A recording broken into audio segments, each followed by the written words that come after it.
இப்போ தான் இந்த திருடனுக்கு ஞானம் பிறந்தது.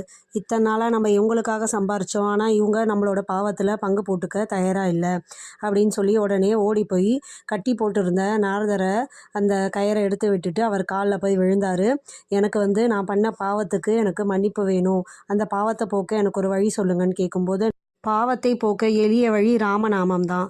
ராமா ராமா என்ற நாமத்தை இடைவிடாமல் சொல்லிட்டே இரு, உன்னுடைய பாவங்கள் தீரும். நான் வேடனுக்கோ வாயில் ராமான்ற பேர் வரல. சரி, நீ இந்த மரத்து பேர் என்னன்னு கேட்குறாரு. அந்த மரம் மரா மரம் அப்படிங்கிறான். நீ மரா மரான்னு சொல்லு அப்படின்னு சொல்கிறாரு. திருடனும் மரா மரா மரான்னு சொல்லும்போது அது ராம ராம ராமன்னு அவர் வாயில் வர ஆரம்பிச்சிடுது. அவர் அது தன்னை மறந்து அந்த ராமநாமத்தை ஜபிக்க ஆரம்பிக்கிறாரு. அவர் தான் உடம்புல கரையான் புத்து கட்டியிருக்கிறது கூட தெரியாமல் ராமநாமத்தை சொல்லிகிட்டே இருக்கார் இடைவிடாமல்.